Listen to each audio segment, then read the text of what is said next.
so maybe give it a minute longer for people to show up. Thanks for everybody for showing up to the first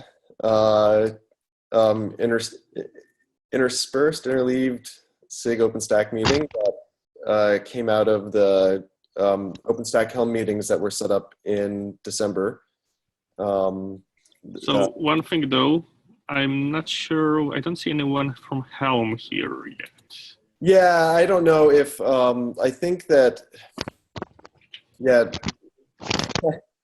this may be a short meeting and more organizational bent because I don't think that we got them notifications early enough, or if they're reading the SIG OpenStack mailing list. And Lachlan had asked me to let them know when they needed them to be there, and so I think that them not being here is more an oversight on my part than just a bad kickoff. But we'll get it down next time. Kind of looking into the agenda. Let's see if I can actually share. Let's see.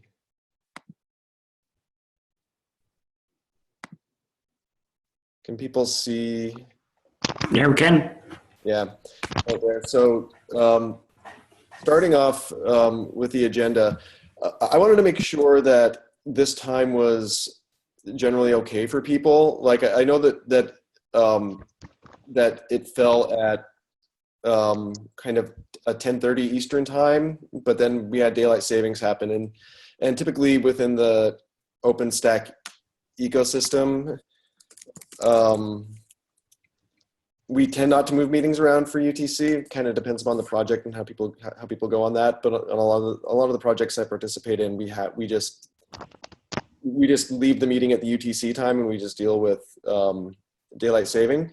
But since this is a relatively new meeting, I'm wondering, what do we want to keep this on Tuesdays, or do we want to move it to Wednesdays where the other OpenStack SIG meetings are?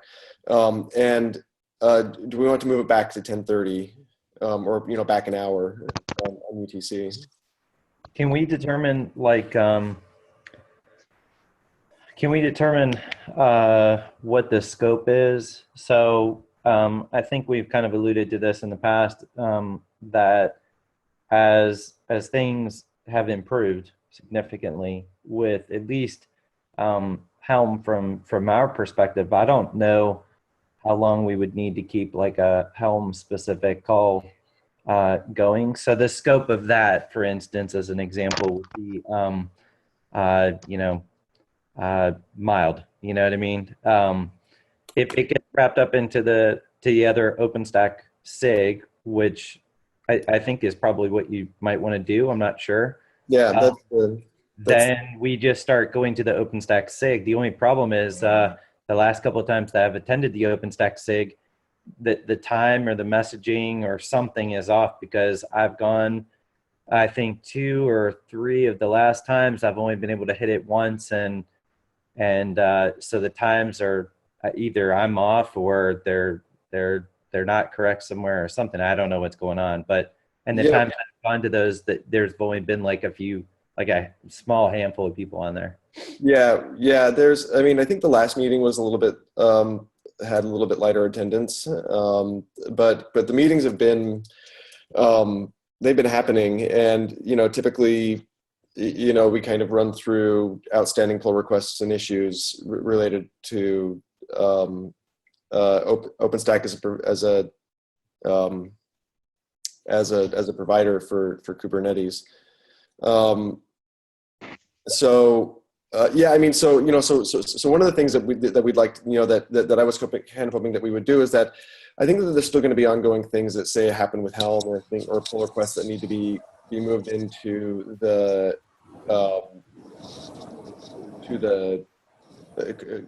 like Kubernetes projects in general. And so one of the things that we want to do is kind of like when these pull requests come in, to have them tagged with the SIG OpenStack, so that we can, so that there's that those wind up going to the mailing list. They have visibility within the meetings here. just that there's there's kind of a community review process around things that may impact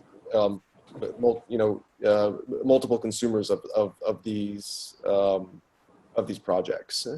And so that's kind of the scoping. And so we're using the work that happened with OpenStack Helm as kind of the seed for this, and it's hoping that it's going to grow into something. There's a possibility it may not. We're just going to kind of play that by ear. But the idea is that these meetings will be interleaved with the other SIG OpenStack meetings, so that it would still be for the people who are interested in deploying OpenStack on top of Kubernetes, that this isn't going to be necessarily a weekly commitment for them, but it can still continue to be an every other week commitment for them. The one thing I struggle with a little bit, Chris, is when we just, like for instance, just putting this out there, like AT&T is, there's the OpenStack Helm in the community that's growing around that, and then there's like us as AT&T. We're CNCF members, and we're also OpenStack members. So when do we just, like, for instance, talk directly to OpenStack or to Kubernetes, or directly to, do we always have to go through the OpenStack SIG? I'd like to figure out what the bounds are with that, because the way that I look at in this case is, yes, we're packaging Helm charts for Kubernetes services, same as Colo Kubernetes. We have slightly different uses, and that's fine. Where could we collaborate? But then, like, we're going to have other spin-off projects too that maybe aren't even tied to OpenStack at all. They just happen to install an OpenStack application, but that's it. Like Armada, you know what I mean? Like, we're talking about some future with OpenStack, but for right now, we just want that real quick access to Helm, you know what I mean? Like, directly. Yeah. And I'm wondering, like right now, for me, at least, the engagement points are a little bit cloudy now that OpenStack SIG has kind of inserted itself there. Is that just another layer that we have to kind of sift through to get through, or like how do we treat this? You know what I mean? Yeah. So I think Ihor has better answers about how governance. Yeah, just speaking about the Kubernetes community governance process. So every solid idea that has to be promoted to something like feature, for example, or like any promotion or anything else, anything related to anything major, has to be circulated within some specific SIG. So if you're going to develop some feature for Kubernetes, for example, you have to discuss this feature within some specific SIG. And if you feel that your feature is, for example, Helm related, and it's related to application layer on top of Kubernetes, so probably SIG like SIG apps, for example, will be the best choice for you. At the same time, if you have some OpenStack specific in your Kubernetes questions, and you would resolve any issues with OpenStack, or you'd like to enhance any areas of integration between Kubernetes and OpenStack on Kubernetes, or any other areas any other angles where these two projects are collaborating between. So SIG OpenStack is the right place to do that. So you bring up a really good point. So, and this touches on what I was kind of driving towards. So, for instance, the way that, again, there's different ways of delivering the charts. So our approach is to follow a Kubernetes and Helm approach, that there's nothing OpenStack specific there. Now, there's some things that we're doing, like with Oslo config, that's a little bit unique. And I think that there is some opportunity to share that with the SIG. So that way, maybe there's a collaboration touch point with, Colo Kubernetes or something like that. Something that we can both share and collaborate on for, the advancement of both of those services. But as far as like our approach, everything is Kubernetes. Like, it's just like, I hate using the native term because that's a loaded term, but we're using like the chart. You look at the charts, they're charts. You know what I mean? The only difference is maybe how we're doing dependencies and redirecting that through like a Helm toolkit.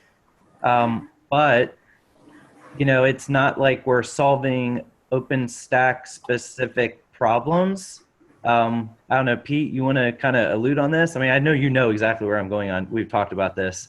But I'm trying to think of a case where it's like a real OpenStack specific. I mean, endpoints, the way we're doing that, but like that's more sharing with other groups and stuff. You know what I mean?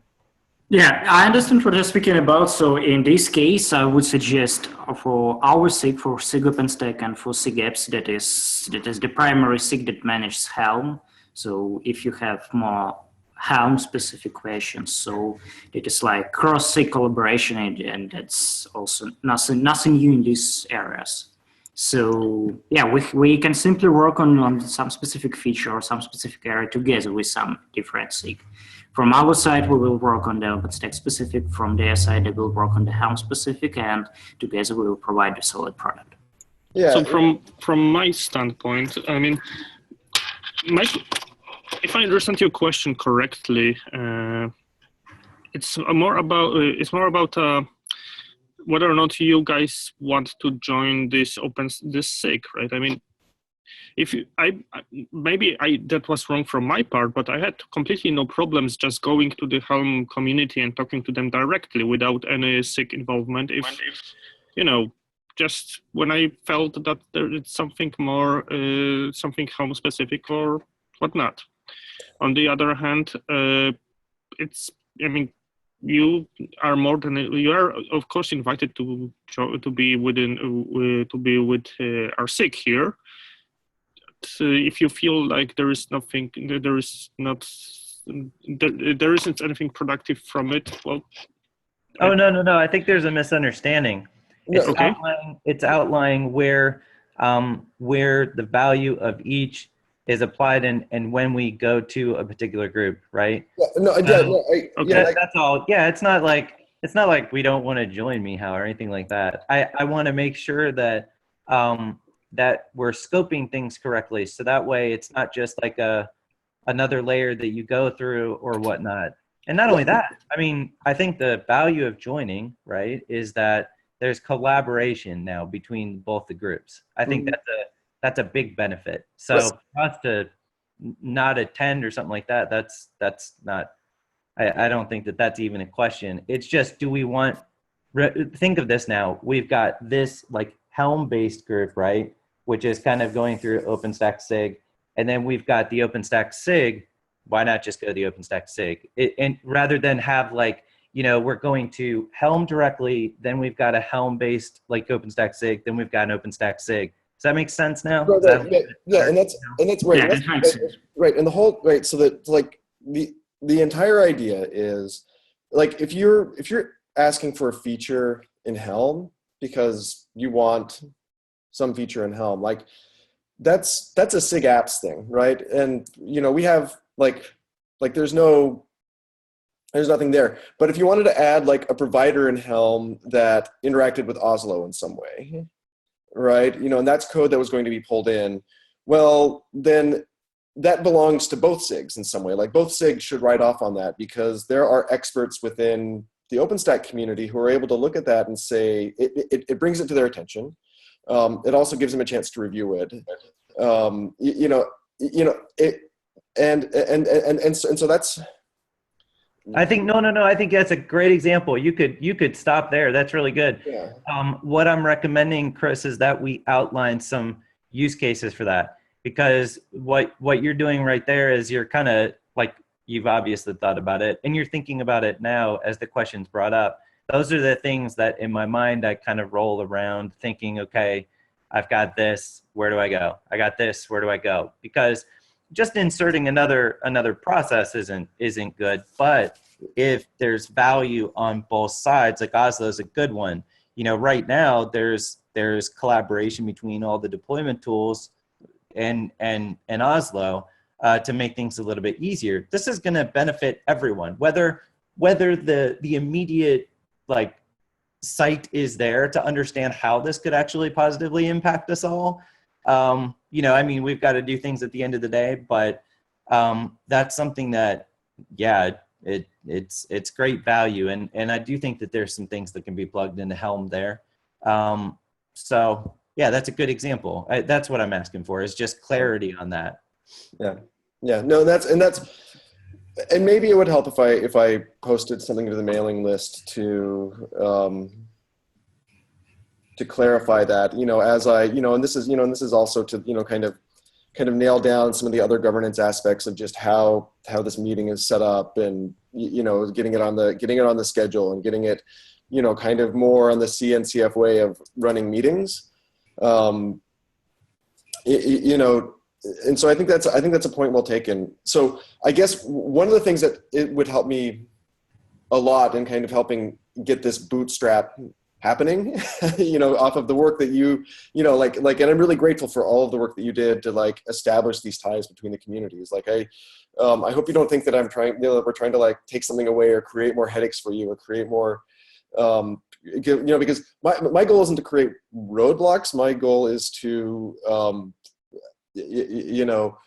make it so that we're developing the best software possible. Well, yeah. So I would imagine that the statement could almost be shaped to say, if it's something that goes like, this is a Kubernetes SIG at the end of the day, right? Yeah. But if there's work that could be mutually beneficial for OpenStack as well, then it's not getting dropped, right? Yeah, so, yeah. Right. And that's a great way for me to like mentally wrap my head around the purpose of having that extra layer of, whatever, because, at the end of the day, I would imagine that, I've got some cool new feature that I want to add to Helm. It just happens to be for, deploying OpenStack. Maybe it has use, maybe it doesn't. If I approach you guys with just a simple, email or something like that in the mailing list, then you guys could say, oh gosh, that benefits OpenStack too. Like, let's then treat this as part of OpenStack SIG. One of the ways that this works is, let's say that you're sending a request to Helm to do, to have some sort of interaction, and it creates an interaction between, I don't know, I'm just going to make something, Keystone, right? It has a new Keystone interaction because you need something in auth, and it, and it handles that something there. When you put the SIG OpenStack tag onto that pull request, then that request gets surfaced to the rest of everyone who is subscribed to the SIG mailing lists, and it gets brought to the meeting's attention, and it provides a way to, it's almost like adding names of reviewers into a Garrett review.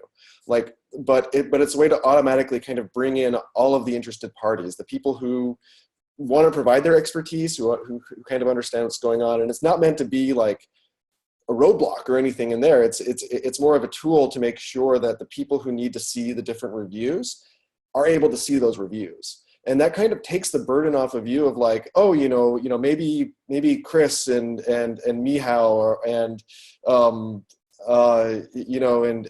the Triple O people, maybe they're interested in seeing this because these things are actually, coming to them in a more automated way, and in a way that kind of is built off of community standards. The other thing is, Brandon, you don't really need SIG's approval to submit any change, right? I mean, you can do it anyway. It's only the only benefit. I mean, not only benefit, but one of the SIG currently provides no roadblocks in a way that it's completely optional, and you have we will never ever tell you to that something is wrong. Yeah.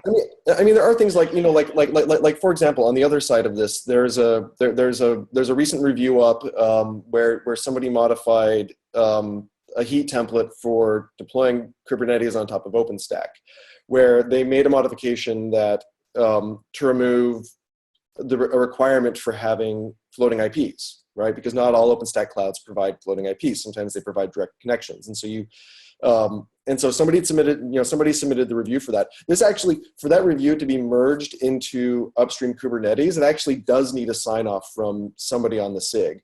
But that just means that someone has looked at it and reviewed it and made sure that it makes sense in the larger context of the community, like that there aren't any bugs in that.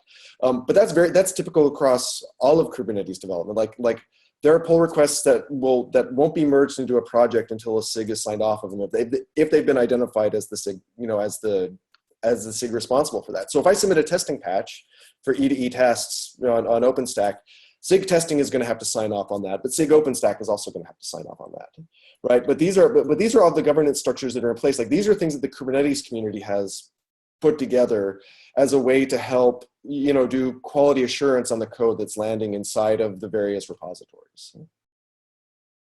Right. So, I mean, but submitting those issues or submitting those pull requests, are done entirely independently. It's like any other patch that you would send to a project that you say like, hey, this is a great thing and I really want to do this, or this fixes a bug, or this addresses a need I have, and it kind of gives you a way to, just have community code review on it. It's a very different way of doing code review than say in the OpenStack community, and it's something that I have to struggle to wrap my head around it too. It's just another thing. Yeah, like these groups will be especially like Cola Kubernetes and OpenStack Helm and groups that span multiple large projects like this. The resources within those groups are going to get stretched really, really thin. So having a clear definition around when would you want to go to this group, when would you want to go to that group, what tools can you leverage, you know what I mean? Those types of things are good. Otherwise, I've got like 5 of like our main developers going to every single meeting, and before you know it, they're not developing anything, and like I can't have that. Yeah. My answer to that would be, first of all, I would be very wary of doing rule sets like that. I mean, you never know. I mean, you probably will. If we say that you don't submit don't use the SIG OpenStack tag on particular change, I would be very wary of creating rules like that. I'd say if you think that this group may be interested, use your best judgment and put up tag there, or not. Don't put a tag there, because just use your best judgment on that one. And about going to meetings. Having meeting is not a bad thing, and unless you will, meeting is required, and I don't think this meeting will ever be required. So. Having a meeting is far from a bad thing, but I think there's a general concern which I definitely share about sort of the number and scope of these things. So I think actually there's quite a good potential to move forward, because I notice a lot of OpenStack on Kubernetes conversations are now revolving around Helm. But from my point of view, actually some of our pain points are moving beyond Helm, and they're starting to move in, which presumably SIG OpenStack should be able to do. Things like keystone authentication in services, how we can start looking at federation between deployments so we can consume Cinder and Neutron as first-class citizens within OpenStack. So I think if we started to scope and agenda these meetings appropriately, then we could sort of casually allocate resources and engineers who have specialist knowledges in these scopes, and it falls within their remit to do. So yeah, and part of that is are we doing OpenStack on Kubernetes or Kubernetes on OpenStack as part of the SIG, or are we doing both? I would love to see it. I mean, we talk a lot about collaboration between Kubernetes and OpenStack, which I think is starting to happen at a sort of bureaucracy level. But what I would love to see is technical collaboration. So we stop talking about OpenStack on Kubernetes and Kubernetes on OpenStack and start talking about OpenStack with Kubernetes. Well, I guess that I agree is a very good goal. I guess I'm saying is the group of individuals to do each side of those things may be different. Yeah. So having one meeting for both kind of use cases may be taking up people's time too much. So one of the things that we're trying to do with this is right now, SIG OpenStack has a meeting every other week, which is specifically devoted towards Kubernetes on OpenStack. The intent of this meeting is to slot that in to the alternating weeks so that it's about OpenStack on Kubernetes. And Okay. and so this is actually attempting to address this. So it's not like, saying like this isn't going to be like a weekly commitment, because I'm not sure that right now we have enough work to fill something weekly. So one of the things that I'm hoping to do today is just to just establish a time. Is 1730 UTC a good time for for this meeting, just as a good starting point to have this meeting every other week, like this aspect of the meeting, right? Recognizing that like there are going to be some people who are going to the meetings every week because they're interested in both deployment scenarios. But that's, I guess that's the, that's the question that I have right now on top of this. Is this a good time to have this meeting? So that we can build out an agenda and make sure that we are utilizing everyone's time as best as we can. I mean, I think it's for myself. Yeah, it's fine. For the folks in the West Coast, yeah, it's fine. We did have some folks in Poland and Scotland, which that's different. But we've got people in different time zones. I would at least like to see us include Europe and then Asia's in like another area, right? So that's totally different. But yeah, we've got members that we're partnered with that are getting really excited in this space, Chris.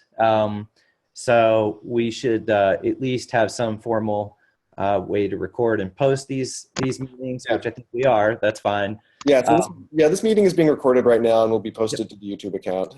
Yep, exactly. And then find a way to maybe target the bigger audiences. I mean, okay, this amazingly falls under an area, like falls in a time slot that's okay with me, and that's super rare. So right now this time is 18:30. Would we be better off at 17:30 or 18:30? Does anyone have any?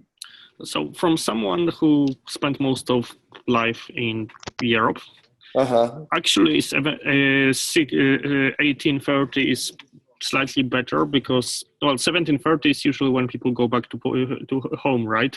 It's like you can call in from home, but it's hard to call in from car. Yeah. And that's kind of this magical hour when everything like that happens. So so personally, I prefer this time now. As someone who's recently abandoned Europe, I can agree with you there. And we've got I know there are developers in the Czech Republic who would most likely want to take part in these phone calls at some point, and they, I think 16:30, which would be 7:30 in the evening their time, is still acceptable. But any later than that, and it would be starting to get too late for them. I'm in Ukraine at the moment, and it's half past 8. So it's approximately 9 at the moment. So it's like probably the most critical time for most people in Europe that are not accepting the late calls as I do. So it's not a problem for me to attend the later calls, but most of people will skip them simply. Okay. So I'm hearing numbers all the way ranging from 16:30 to 18:30. If we say set a time, so am I hearing earlier or later? I guess. I'd say it's good, also, to be honest. Yeah, sorry. I'd like to add one note. We have to ensure that our meeting won't overlap with other SIG meetings. Probably some our potential attendees would like to attend our meeting and some different meeting of different SIG, and they have to select the best one for them because of overlapping. Okay, so 16:30 to 18:30 time slot. What I'm going to do is post a doodle for this, so that we can finalize the meeting on this, and I'll post that tonight or tomorrow to the mailing list so that people can, or to the is it better on the mailing list or in the Slack channel, or should I just mail it to all the participants? Both, please. Okay. Mailing list is absolutely needed, and Slack is the best backup solution. Okay. But I would also like some times, so that we can alternate the times similar to what we do with the other half of the SIG OpenStack meetings. What are some other times that we should also include as alternates so that we can get better worldwide coverage? Well, we can have the worldwide coverage, but we'd like to make our best to do that with the records, with the meeting notes, most detailed as possible. So, Right. because like, if we'll be happy with Americans and Europeans, we will like Chinese guys or other Asian guys, Australian guys won't be happy with the time zone. But again, so most of our participants are from Europe and from America, so.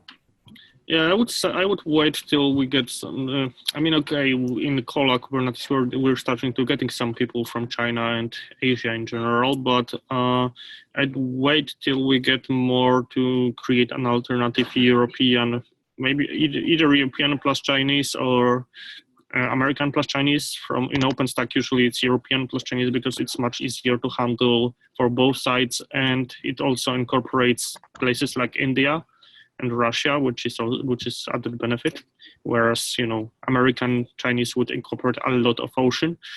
And so what UTC times generally work best for Europe China meetings? Does anyone, just roughly speaking? Sorry, it's mornings UTC, so it would be kind of, I want to say 9 a.m. ish is okay for Chinese as well. 9 UTC. Okay. Yeah.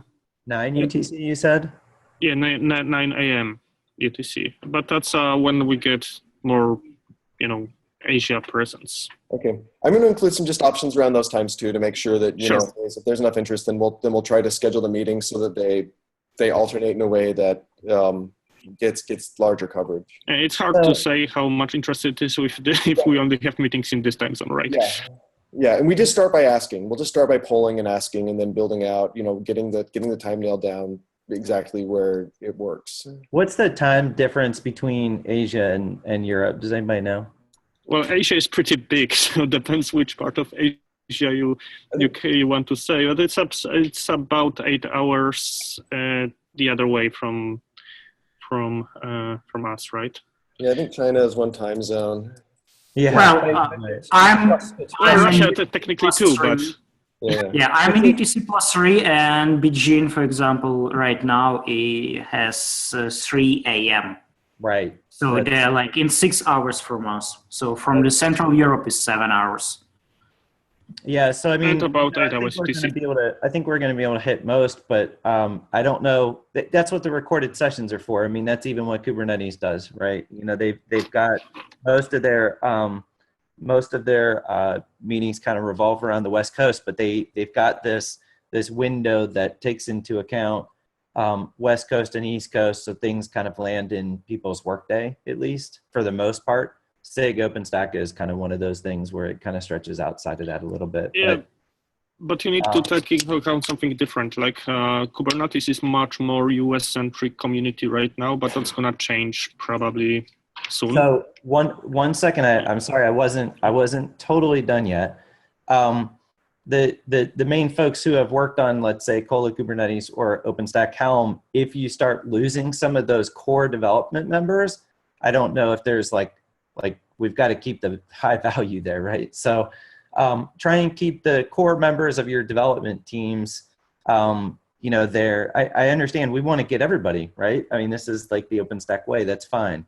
But trying to get the main core developers would be good. And we do have people that are interested all over the place. I mean, So what I'm going to do, I mean, I will start sending out links for people to feedback onto this, and by the other SIG meeting next week, we'll have times and other things nailed down, and I'll do the work that needs to be done to set up a Google Doc, to set up the calendar, send out the invites to everybody, so that this is, and also set up within the community so that all of this is set up and moving. And I think, it sounds like Tuesdays around this time are going to be pretty much the primary time that we have the meetings. And then if there's a large demand, we'll look at other times. right? And like in any other project, we'll just assess those as we need to. We'll reassess as we need to. Does that sound good? Yeah, that sounds good to me. The other one question I wanted to ask though, from the different, do we change the scope from OpenStack Helm to OpenStack on Kubernetes? That's what I use this Etherpad, but this is OpenStack on Kubernetes in general. So yeah, let's change the name of the meeting and whatnot, and Matt and others, Helm community is more than welcome here, but it's, to put the points that Brandon and Pete made, we can extend this scope for all the OpenStack on top of Kubernetes issues, right? Absolutely, yeah, absolutely. Okay, we have these meetings typically run about 45 minutes. If there isn't anything else kind of on the administrative bits, I kind of want to follow up from the previous meetings and just see if there were any other issues, actual work issues that people were facing that they wanted to talk about at all. If we just wanted to maybe do a quick stand-up, and I'll just look at the list that I have on my screen and just go through that in the order I see people. So Michał, I'll go to you first. Okay, so I'm currently playing with Halcyon Ansible part, at least on multi-node on top of OpenStack, and trying to fix what's broken. I'll be happy to once I figure it out, I'll be happy to fix it upstream as well.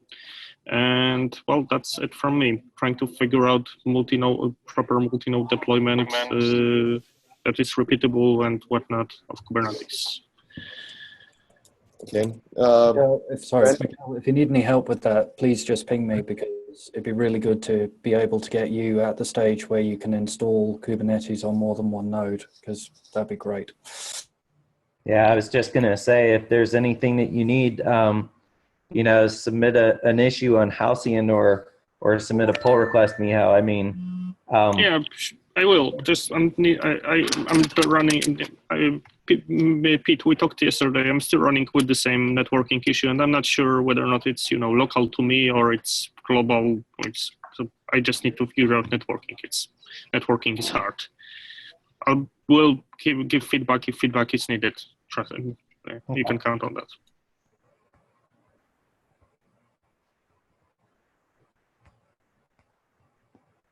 Okay, Brandon, you're next up. I mean, I'll say it again. I think Helm is awesome. The one thing that we're trying to do, I'm trying to figure out if this fits, Matt. I don't even know. I think kind of blur a little bit, but working on Armada helped just create a Docker image for the Armada project, and running some tests that's running pretty well. So we can install several different Helm charts and override the values for that and deploy them. And so that's really happy. That's something that could be used elsewhere as well. If it looks and talks like a chart, then Armada could handle it. Let's see. We mentioned the Halcyon stuff, so just let us know what you need there.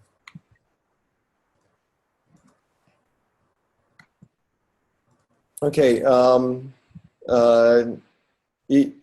you're next.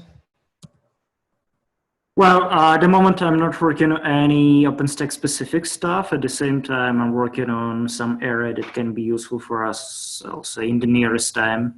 So as we have already discussed in the Melon thread, that as far as I remember, Michał has started, or Steve Day, I can't remember. So you have some specific features that you are going to push into the upstream for the further releases. And at the moment, I'm working on redefining the features template and the features submission process. Today we had the Kubernetes PM group meeting where I have presented this concept, and this concept has been finally approved. So in a few hours, I'm going to submit a PR that is going to be finally merged, and we'll have the new redefined feature submission process. And yeah, that should be useful for us in scope of our further collaboration with Kubernetes upstream. And yeah, following, like, coming back to our previous discussions, if you're going to submit some new feature, we'll have much more simpler and much easier way to do that. Okay. Let's see. It looks like Pete is up next. Okay, I've been mostly not doing anything terribly exciting over the last couple of weeks, but consolidating the charts, trying to get some uniformity across all of the stuff within OpenStack Helm. And I'm quite pleased that I've now got a bit more time in my spare time to get back into Cola Kubernetes and start working on deployment for that as well. But in terms of Kubernetes, it's starting containers for me, and I think all of my problems are of my own creation at the moment. Okay. Okay, Matt Butcher. Yeah, so the general update for Helm is that 2.3 is well into its dev cycle. It looks like we're probably about a day or two behind where I'd hoped we'd be, but nothing that's looking like it's going to risk our April Fool's Day release. Then for me personally, because other things have been moving along, I got to spend some time focusing on upgrading the template language for Helm. So this last week, I think I added almost 24 new template functions, mostly just primitives that are, I basically rated other template libraries and _JS and things like that and looked for utility kinds of things that looked helpful and have been sort of rolling those in. So my hope is, hope is that template writing will get gradually, well, not gradually, get much easier as we roll out some new stuff. So. Okay. Jason?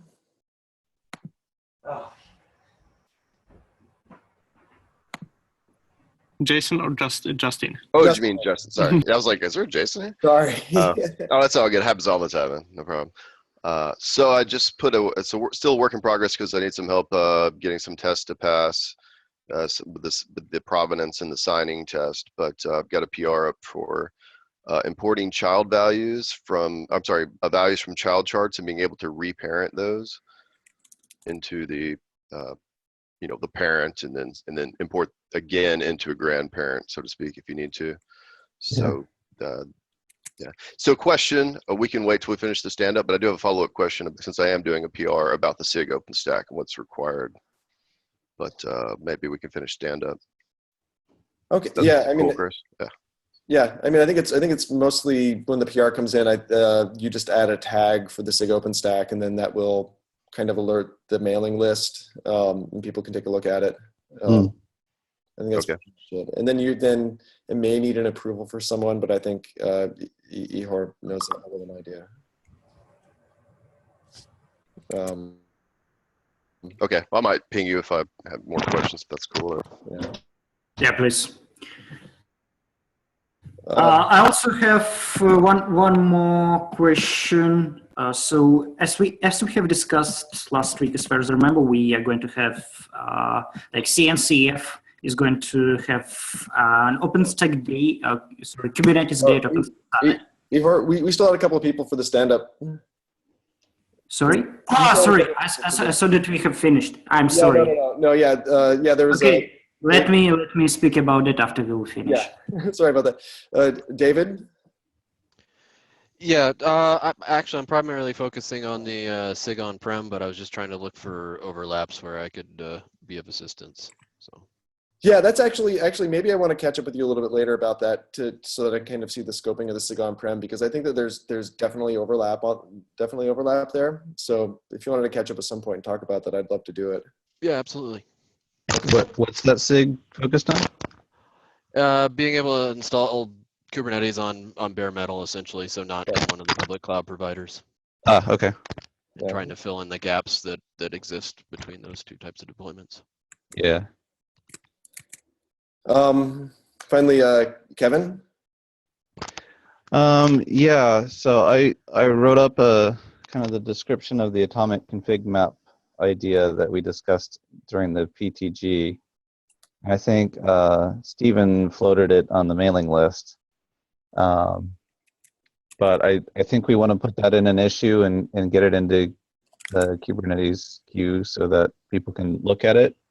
But I'm not sure how to bring that forward at this point. Do I just submit it to the Kubernetes issue tracker, or does somebody else do it? What labels need to be attached to it, and that sort of thing? Yeah. Well, go ahead. yeah, if you need some labels to be attached or something like that, feel free to ping me directly. I will do that for you. But if you're able to submit an issue, please do it. Okay. Hey, Yeah, Chris, sorry. Yeah. Oh no, that's I was just about to say the same thing. Okay. quick question. Could we get a gist or something of kind of like the general lay of the land with PRs and the tagging and, you know, because there's it seems like a lot of opens, or at least vagueness. Good point. Yeah. Do we have a place for the SIG to stick documents? Like an official That would be good. It just goes along the lines that like things are so busy and there's so many things sprawling across different projects. It's so hard to keep up. I feel it. I feel your pain totally. Yeah, I think normally how this is done is usually in a Word doc that's associated with the SIG and collaborated with the meetings. But we'll figure out something, either a doc for this or an Etherpad. You know, I don't mind mixing structures across different communities if there are useful things. I think Etherpad is incredibly useful for keeping notes and for keeping track of stuff. But there is a mailing list that when something is tagged for a particular SIG, it will go to that mailing list. So there's like features mailing lists and bug mailing lists, and you know, and that's where I usually look when I'm looking to see what pull requests are coming in. That's usually where I get the notification from them.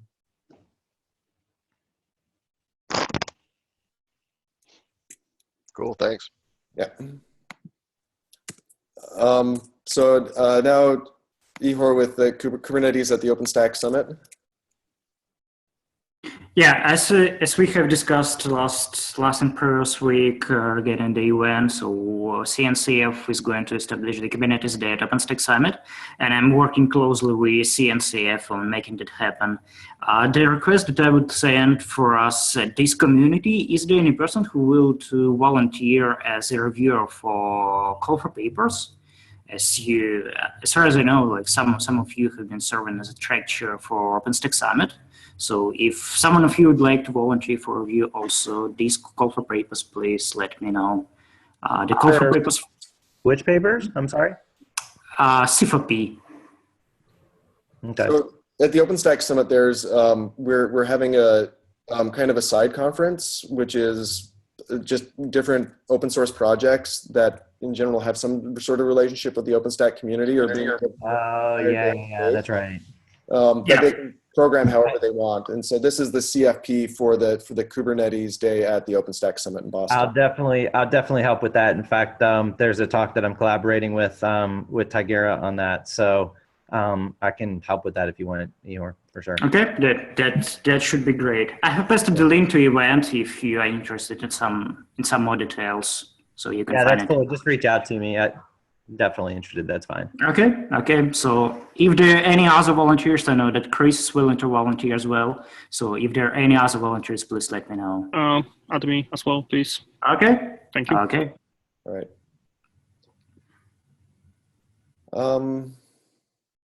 Cool. Is there anything else? I thought I had one more thing I had to talk about, but then I forgot. All right then. Thank you, everybody. This will be smoother next time, but I appreciate everybody coming and working through this transition. And you know, yeah, everyone have a good week. Thank you. Yeah, thanks, Thank you. Chris. You too. Thanks, everybody. Thanks, guys. Take care. Bye. Bye-bye.